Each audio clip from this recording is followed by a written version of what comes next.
कल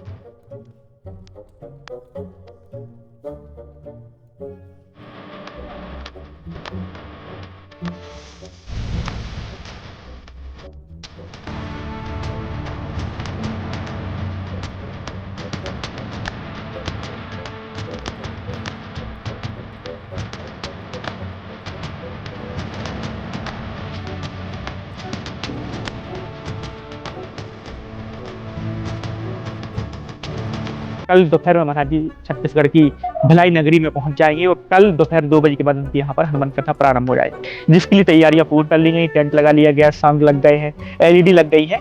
अब सुरक्षा की बात करें तो सुरक्षा के लिए पुलिस बल के साथ साथ तीसरी आंख जो कैमरे बोले जाते हैं, सीसीटीवी कैमरे पूरे पंडाल में लगाए गए। आप देख रहे हैं कि इस तरीके से हाई क्वालिटी वाली जो एचडी कैमरे हैं पूरे पंडाल में लगभग 60 से अधिक कैमरे लगाए गए हैं और कैमरे से भी पूरे पंडाल में निगरानी रखी जाएगी। भक्त आएंगे, उनकी आने जाने वाले एंट्री एग्जिट गेट हैं, उनके यहाँ पर भी कैमरे लगाए गए हैं। और इनके अलावा जहाँ प्रसाद पाएंगे, जहाँ बैठेंगे, कथा सुनेंगे, मंच पर पूरी जगहों को सीसीटीवी लेस कर दिया गया है।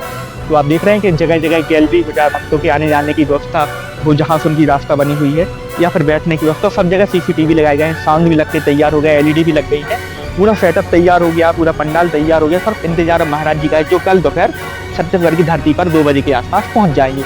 तो अगर पुलिस बल की बात करें, लगभग पुलिस बल कई सैकड़ा पुलिस बल मंगवाया गया है। छत्तीसगढ़ आर्म्स फोर्स के जवान भी यहाँ पर आए हुए हैं, उनकी भी ड्यूटी लगाई गई है। भिलाई दुर्ग जो जिला है उसके बल, वहाँ पे बल आया है, कैमरे लगाए गए, मंच भी पूरी तैयार हो गया है।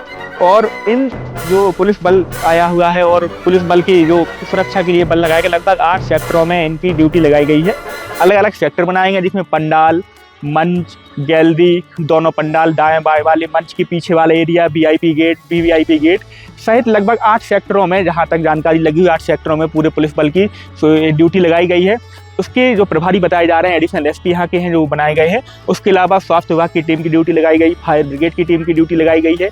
पूरी जो पुलिस बल है उनको 8 सेक्टरों के बांटने के बाद एक सेक्टर में अलग अलग सेक्टर, उसके अंदर अलग अलग सेक्टर बांटे गए हैं। जैसे एक सेक्टर है, एक पहला सेक्टर, उसके अंदर भी अलग अलग सेक्टर बांटे गए हैं। एक गैलरी नंबर 1 में किसकी ड्यूटी है, गैलरी नंबर 2 में किसकी ड्यूटी है, पहली डी, दूसरी डी। तो पूरी व्यवस्थाएं कर ली गई हैं और कल महाराज जी लगभग यहाँ पर 12 बजे पहुँच जाएंगे। कल दोपहर से पूरे नगर में हनुमान जी की जो कथा सुनाई जाएगी, हनुमान जी की जो चर्चा की जाएगी, उसकी धारा प्रवाहित पूरे शहर में होगी, क्योंकि शहर में एक अलग माहौल है, एक उत्साह है लोगों के अंदर।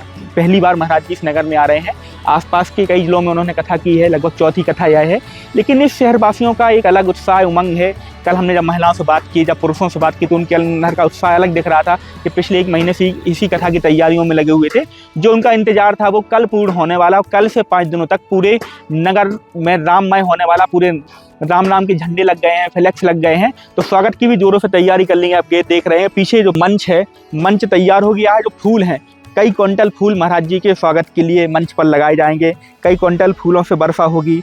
उनका एक अभूतपूर्व स्वागत होने वाला है। इसके पहले यहाँ पर कई कथाएं हुई हैं, कई धार्मिक आयोजन हुए, लेकिन बताया जा रहा है कि इस कथा का जो आयोजन है, जो व्यवस्था है, वो अलग ही है पिछली कथाओं की तुलना में। हरे पत्ते मंगवाए गए हैं, फूल मंगा, कई प्रकार के फूल रखे हुए हैं, मंच की सजावट के लिए यह फूल रखे हुए हैं। तो तैयारियां अंतिम चरणों पर जो सजावट की रह गई वो बस रह गई हैं, वो पूरा टेंट तैयार हो गया है। तो सुरक्षा की दृष्टि से पुलिस बल भी आ गया है, सीसीटीवी कैमरा भी लग गए हैं। अब सिर्फ आने की देरी है महाराज जी की। और आपको बता दें कि कल से कथा होगी, एक दिन बीच में दिव्य दरबार रहेगा, रात्रि में जो महाराज जी के प्रश्नोत्तरी का कार्यक्रम होता है वो भी आयोजित किया जाएगा। तो 5 दिनों तक यहाँ राम नाम की धूम यहाँ इस नगर में होने वाली है।